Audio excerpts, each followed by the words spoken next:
तो काशी को शिव की नगरी यानी कि सिटी ऑफ लाइट भी कहा जाता है। तो काशी सिटी ऑफ लाइट है और इस कथा में हम सुन रहे थे कि एक जो पिलर होता है, एक लाइट का जो एक स्तंभ शिव उपस्थित करते हैं कि निर्णय करने के लिए कि कौन बड़ा है, ब्रह्मा या विष्णु। तो इसीलिए वो दोनों को भेज देते हैं और ब्रह्मा ऊपर आसमान में उड़ते हैं हंस का रूप लेकर और केतकी का फूल लेकर वापस आते हैं और बता देते हैं कि मैंने इस खंबे का पार पा लिया है। लेकिन विष्णु वहाँ पर आकर बोल देते हैं कि मुझे कुछ भी इसका आधार नहीं मिला, जबकि कई हजारों वर्ष तक एनालिसिस उनका अवलोकन चलता है। तो जबकि वो वाराह रूप में गए हुए होते हैं, लेकिन फिर बाद में शिव जो है ब्रह्मा का 5वां सर काट देते हैं और भैरव का रूप धारण कर देते हैं।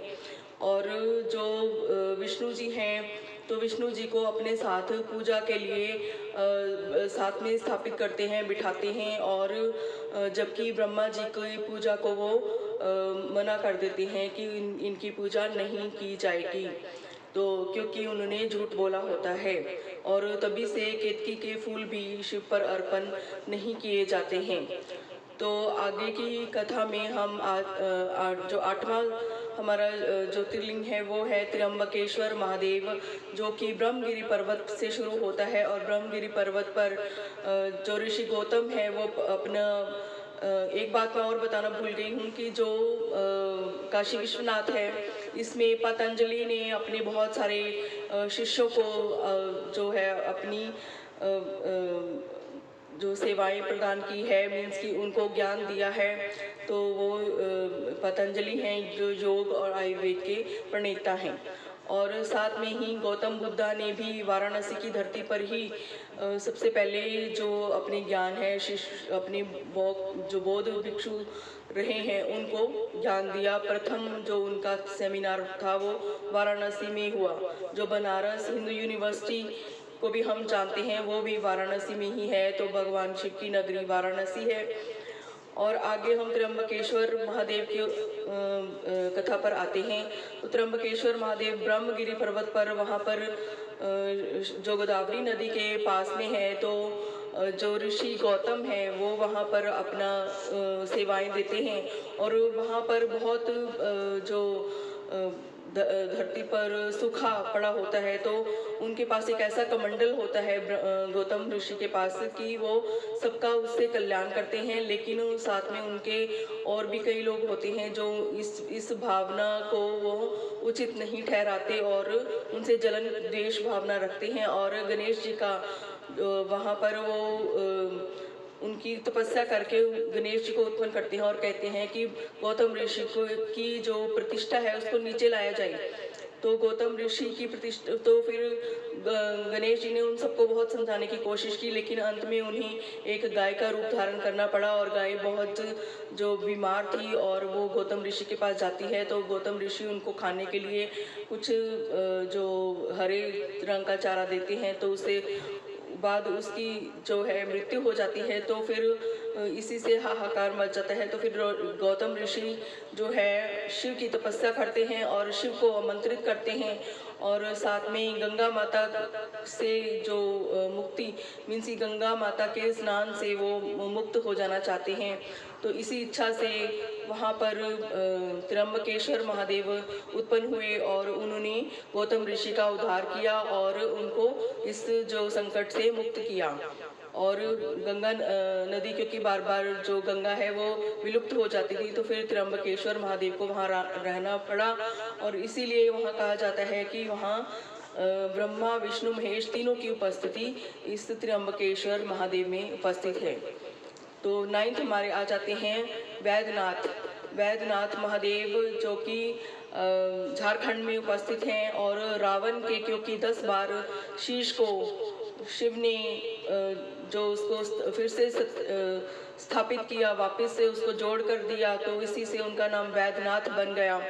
तो श्रावण ये चाहता था कि जो शिव हैं वो लंका में आकर रहें, तो इसीलिए उन्होंने शिव से उनका स्वरूप मांगा। और शिव ने कहा लेकिन इसको जहाँ पर भी आप रख देंगे तो देवी देवताओं का वास वहीं हो जाएगा।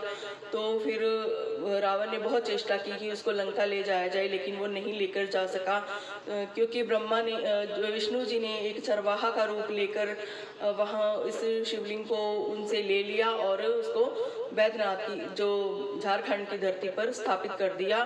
तो इसी से जो कहा जाता है कि जो अगर आप बैद्यनाथ के दर्शन करते हैं तो कोई भी रोग शोक हो तो जल्दी मुक्त हो जाते हैं, क्योंकि दुखों से निवृत्ति का जो मार्ग है वो बैद्यनाथ महादेव के वहाँ से होता है। तो ये आपने कथा सुनी। और आगे नागेश्वर महादेव मंदिर है। नागेश्वर महादेव में भी सुप्रियो एक राजा हैं जो जिनको कैदी बनाकर एक जो सांपों के देश में छोड़ दिया। तो फिर लेकिन उनकी एक पुकार से जो है उन्होंने सभी को आमंत्रित किया कि शिव के जाप किए जाएं। तो सभी ने शिव के जाप किए, तो सुप्रियो को भी दारुका वन से मुक्ति मिली और वहाँ पर नागेश्वर महादेव मंदिर स्थापित हो गया। तो 11वां हमारे पास आ जाते हैं रामेश्वर रामे इति ईश्वरम रामेश्वरम। तो राम के जो ईश्वर हैं वो शिव हैं। वो रावण के जो हत्या से अपनी मुक्ति चाहते थे, तो उन्होंने शिव का जो उपासना शुरू की। तो सबसे पहले उन्होंने हनुमान जी को भेजा कि एक शिवलिंग को लाया जाए, तो लेकिन उनको देर हुई। तो फिर माता सीता ने पास के ही जो सरोवर से रेत के बालूका से ही शिवलिंग तैयार किया और उसकी उपासना करनी शुरू की। और फिर इसका भी एक जो गर्भगृह में आपको शिवलिंग देखने को मिलेगा जो सीता मैया द्वारा तैयार है, और दूसरा आपको हनुमान जी द्वारा लाया हुआ जो शिवलिंग है वो आपको मिलेगा, जो कि हनुमान जी द्वारा लाया गया है। तो रामेश्वर में आपको 2 तरह के शिवलिंग मिलते हैं। तो ये सबसे बड़ा इसको गलियारा बोला गया है कि 1212 पिलर्स के ऊपर ये खड़ा हुआ है। और श्री राम ने यहाँ पर 24 कुंड उत्पन्न किए। 24 कुंडों में जो है जो पूरी वानर सेना को उनकी प्यास बुझाने के लिए जल के कुंड उत्पन्न किए। तो आपको 24 जो कुंड हैं वो भी रामेश्वरम में देखने को मिलते हैं।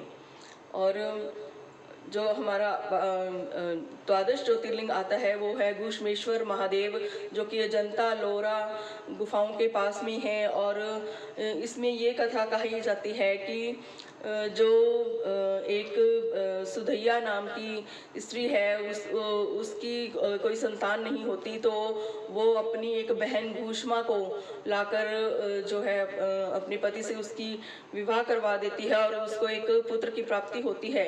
तो भूष्मा जो होती है वो शंकर की अनन्य भक्त होती है, पुजारी होती है। और वो हर रोज 101 शिवलिंग तैयार करके तो फिर उसको समुद्र में बाद में सरोवर में बहा देती थी और हर रोज पूजा करती थी। तो उसको फिर एक पुत्र रत्न की प्राप्ति हुई, लेकिन उसकी बहन से देखा नहीं गया, तो उसने उसके पुत्र की हत्या कर दी और उसी सरोवर में उसको बहा दिया जिसमें वो रोज शिवलिंग बहाती थी। तो जब शाम को, लेकिन वो जो भूष्मा है वो अपनी पूजा पाठ उसी तरह करती रही।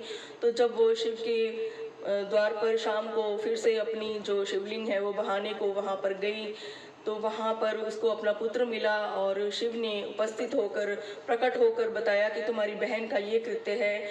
और तो उसने देखा कि उसका पुत्र जीवित था और शिव उसको जीवित पुत्र वापस दे रहे थे।